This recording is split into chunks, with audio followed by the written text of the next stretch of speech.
OK. Donc, en ce moment, on a été en mesure de démarrer le formulaire, de gérer adéquatement nos boutons. Donc, on a préparé le squelette qui allait permettre de commencer l'analyse, ou on a préparé le squelette qui allait nous permettre d'arrêter notre programme. Mais au niveau de notre objet, on est quand même assez loin de le visuel final qu'on tente d'avoir dans notre formulaire. On va commencer par dessiner les éléments manquants. Puis je vais en parler un petit peu là, en même temps que je les dessine. Première chose qu'on pourrait dessiner, c'est les options. Donc, vous avez deux catégories d'options. Il y a une différence entre les cases à cocher. Donc, ça ici, on va vouloir en faire deux. Et les boutons radio. Juste pour vous montrer la différence, même s'il n'y en a pas dans le formulaire, je vais définir les boutons d'options, puis je vais vous montrer qu'est-ce qui se passe avec ces différents éléments-là. On va renommer nos options. Je vais juste les numéroter parce qu'on va les déliter dans une seconde. Puis ici, je vais quand même prendre le temps de mettre le vrai texte qu'on voulait dans nos deux cases à cocher.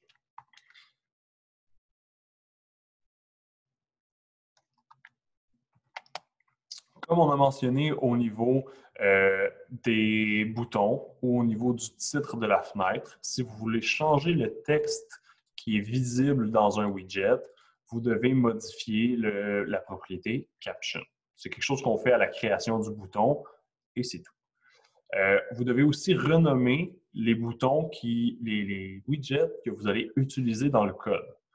Donc, mon première option va servir à déterminer si je veux filtrer le nombre de logements qui m'intéresse. Donc, je vais vouloir enlever les petits blocs, par exemple. Puis, mon deuxième option va me permettre de déterminer est-ce que je fais une recherche par arrondissement. Je ne renommerai pas les trois boutons d'options parce que je vais les supprimer dans quelques instants. La différence entre les ronds versus les carrés, c'est que les boutons d'options, on peut avoir seulement qu'une sélection à la fois. Je ne peux pas ici cliquer sur mon bouton 2 ou mon bouton 3 en même temps. Alors qu'avec les checkbox, je peux cliquer autant d'options que je veux, je peux les décocher aussi. Tu sais, même mes boutons d'options, je n'ai pas moyen de ne pas faire de sélection. Je suis obligé d'avoir une sélection et j'ai maximum une seule sélection. Alors, j'ai beaucoup plus de flexibilité au niveau de mes cases à cocher. Il y a des choses où est-ce que il y a des éléments qui sont non compatibles. Si je voudrais m'acheter une voiture, ben, je ne peux pas avoir en même temps dans mon char une transmission manuelle et une transmission automatique. Ça n'a comme pas de sens. Donc, c'est normal que je puisse juste en choisir une des deux. Ou encore, j'aurais un char électrique. Tu ne peux pas avoir une transmission manuelle sur un char électrique. Il n'y a pas de transmission sur un char électrique. Donc, dépendamment de ce que tu choisis comme option, des fois, c'est valide d'être obligé de faire qu'un seul choix. Par contre, si tu achètes une voiture et que le vendeur veut te vendre le plus d'options possible, ben, il va te demander, tu veux-tu les bancs chauffants? Bien sûr. Tu veux-tu un toit ouvrant? Bien sûr. Tu veux-tu des mags en or? Bien sûr. Tu veux-tu une anti-scratch de peinture? Bien sûr. Et finalement, tu payes ton char 2 fois trop cher. Donc, il y a des options où est-ce que tu vas vouloir pouvoir en choisir autant que tu veux. Dans ce cas-là, utilise les cases à cocher. Pour ce qui est des choix où tu n'aurais qu'une seule option possible, c'est là qu'on utiliserait les boutons. Donc, dans notre cas, on peut vouloir filtrer les immeubles autant par nombre que par arrondissement. Donc, c'est pour ça qu'on a choisi les cases à cocher. Si on continue à regarder l'énoncé, on a ici deux sections textuelles qui font juste présenter de l'information. Ça, on appelle ça des étiquettes ou des labels. Là, il faut bel et bien, il faut chercher les bons icônes pour être sûr de dessiner les bonnes choses. Donc, ici, si je veux modifier le texte de mon étiquette, je peux aller dans le caption et taper l'information que je veux qu'il apparaisse. Donc, dans ce cas-ci, nombre minimal de logements.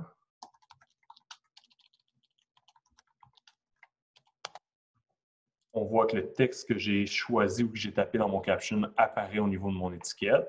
Si je veux me créer une deuxième étiquette, je redessine un label en dessous. Puis dans ce cas-ci, on va parler des arrondissements. Je vais vouloir vérifier est-ce qu'on conserve seulement les immeubles situés dans les arrondissements suivants.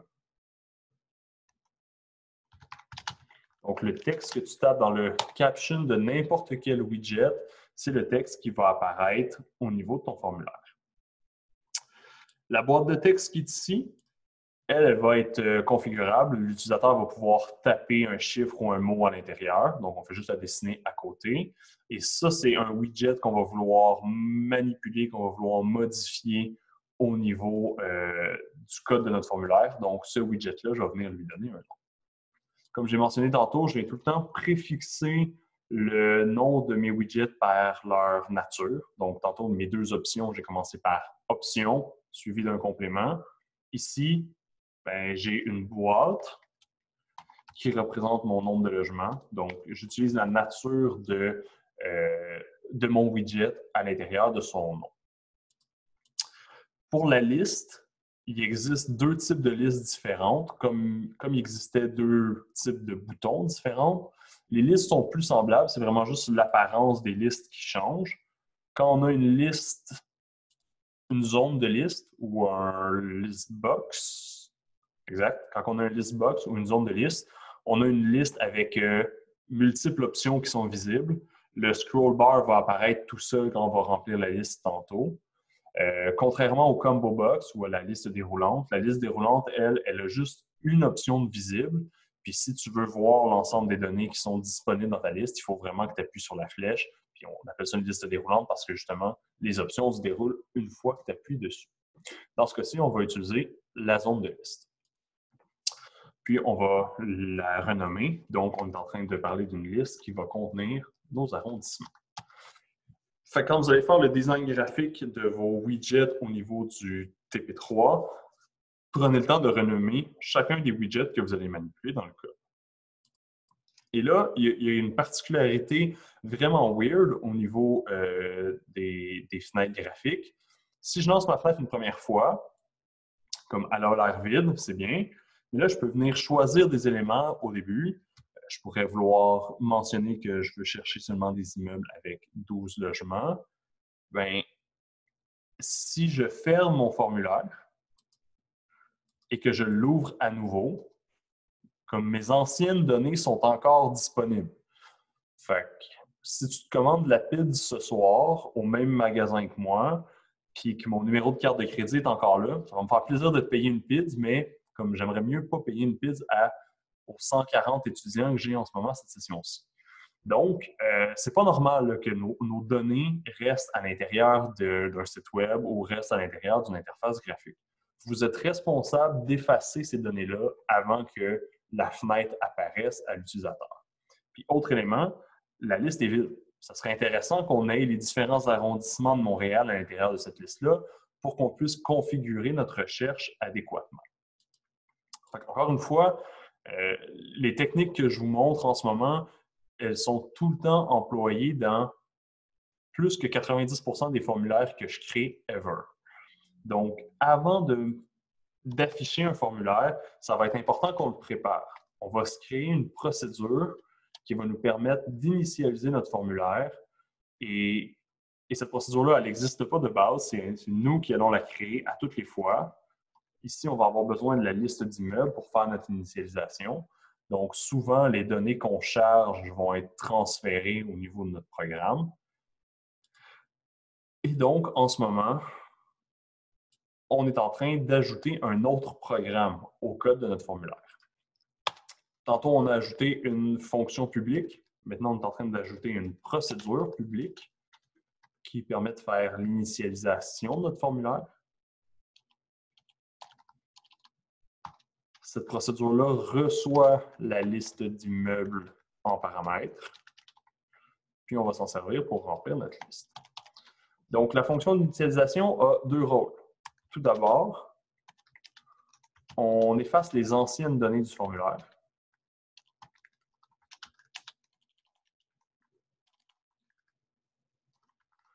Puis ensuite, on remplit le formulaire avec les données initiales. Donc, pour commencer à effacer. Quand vous allez vouloir modifier un élément d'un widget, il va falloir que vous utilisiez la syntaxe suivante. On va tout le temps commencer par accéder au formulaire d'abord. Ensuite, on va venir choisir le widget qu'on veut modifier. Un widget, c'est un objet complexe, donc il va falloir venir choisir ce qu'on veut changer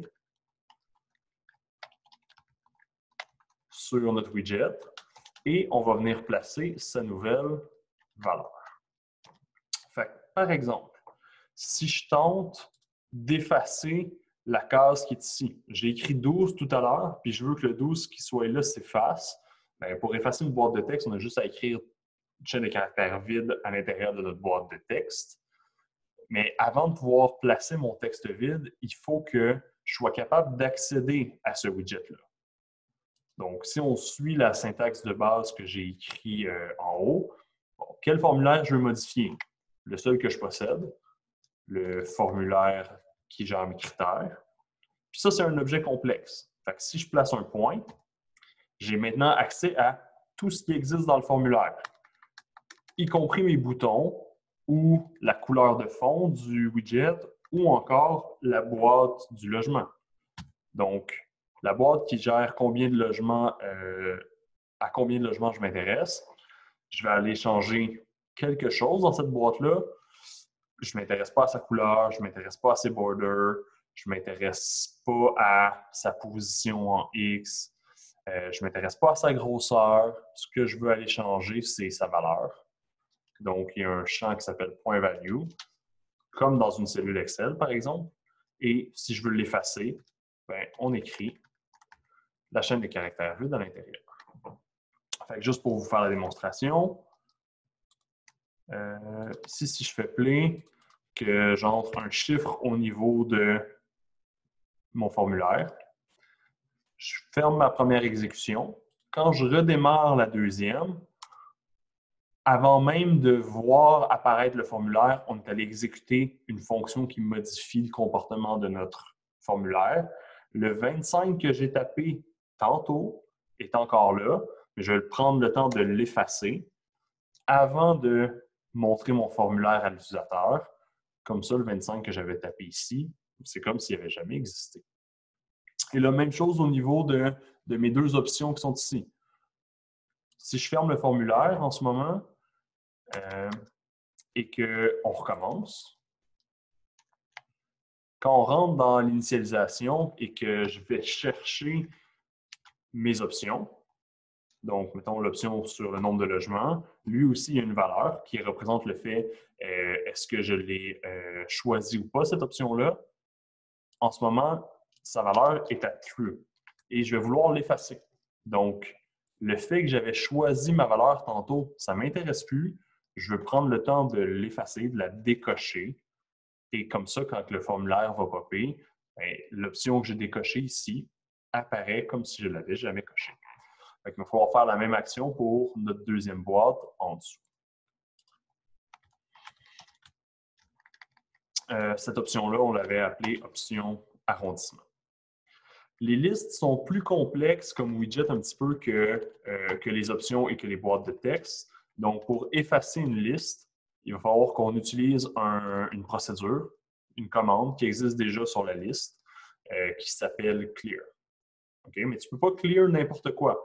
Trop souvent dans les examens, je vois les étudiants qui tentent de clear une option ou de clear une boîte de texte.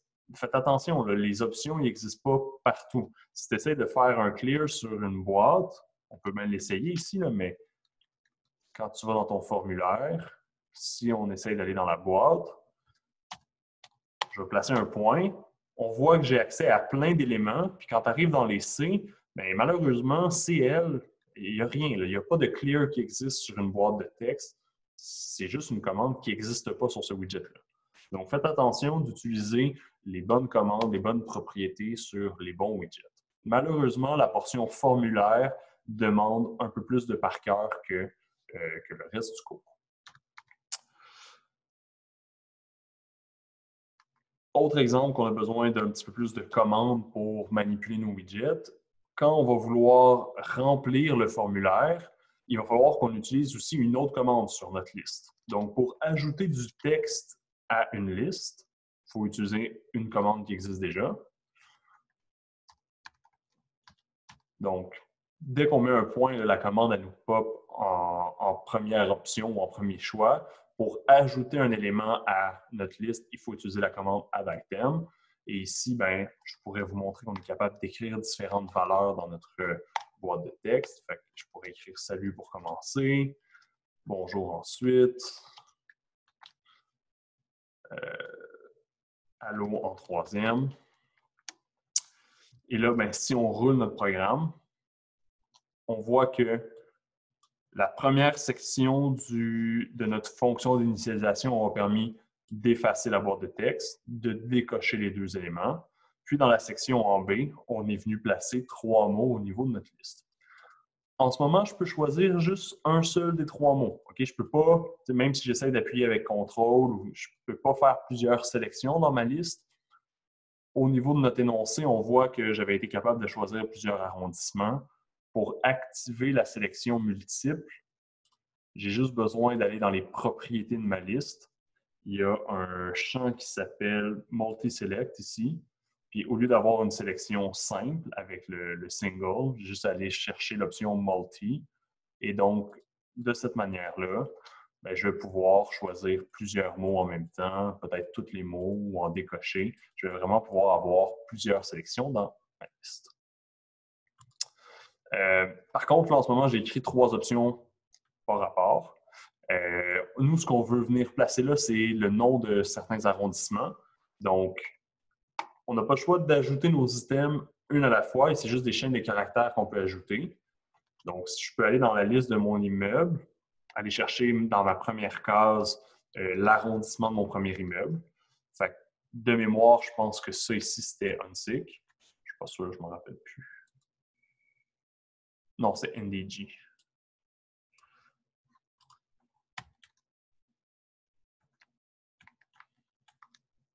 Fait que mon premier arrondissement, c'est NDG. Le deuxième qui va apparaître, ce serait Outremont. Le troisième, ce serait Montréal-Nord. Donc, on voit qu'on peut passer dans notre tableau, on peut changer de case pour venir choisir les différents arrondissements.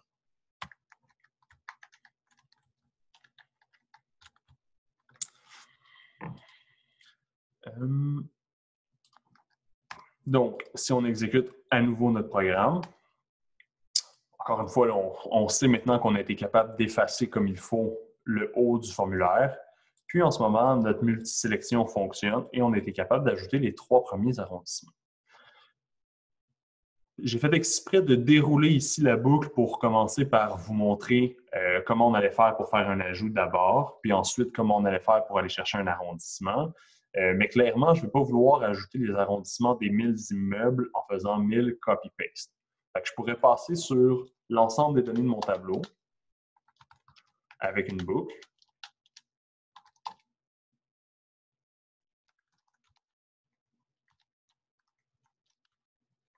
Et je pourrais ajouter l'arrondissement de chaque immeuble en transformant mon numéro de case par un I. Et juste en faisant ça, maintenant, on voit que dans ma liste, il y a toute une série d'arrondissements. Bon, c'est un petit peu plate, il y a des trous à l'intérieur de mes données, ma liste d'immeubles n'était pas parfaite, OK? Mais il y a d'autres affaires un petit peu plus bizarres, comme c'est pas normal qu'il y ait des répétitions au niveau de ma liste d'arrondissements. Ça fait un peu broche à foin comme formulaire. Fait que ce qui serait plus intéressant, c'est qu'on ait toute la liste des arrondissements de Montréal, il y en a une vingtaine, puis qu'ils soient placés au moins en ordre pour que ce soit facile de nous retrouver. En ce moment, là, on a comme 1000 arrondissements, il y a une panoplie de données qui se répètent. C'est pas super propre. Fait que, comme il y avait du code déjà créé dans ce formulaire-là, je sais que je suis capable d'aller chercher mon tableau d'arrondissement avec le type, le module qu'on aurait fait dans la phase 1. Donc ici, je veux un tableau de chaîne de caractères. Ce tableau-là peut être créé en analysant la liste d'immeubles. et en allant chercher de façon unique chacun des arrondissements. Fait qu'on ignore les arrondissements qui se répètent. Puis, pour que ce soit cute, j'ai fait une fonction de tri qui me permet de placer mes arrondissements en ordre croissant. Et donc, au lieu d'afficher 1000 arrondissements, je peux les afficher qu'une seule fois avec le tableau qu'on vient de créer. Et donc, au niveau de notre programme, ah oui.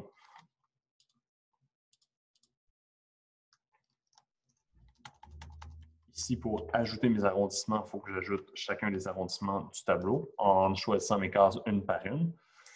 Et donc, on a nos 20 arrondissements qui sont placés en ordre alphabétique et il n'y a plus de duplicata. J'ai plus Hochelag qui apparaît 3 fois back-à-back. J'ai plus Sud-Ouest qui apparaît 4 ou 5 fois back-à-back aussi. Donc, et là, malheureusement, j'ai une donnée qui est vide ici parce que j'ai des trous dans ma liste puis il y a des immeubles où l'arrondissement n'est pas noté. Avec ça, avec le programme d'initialisation qu'on vient d'ajouter, on est capable de s'assurer que l'ensemble de nos choix sont effacés à toutes les fois qu'on part le programme. Puis on s'assure aussi de remplir notre liste adéquatement.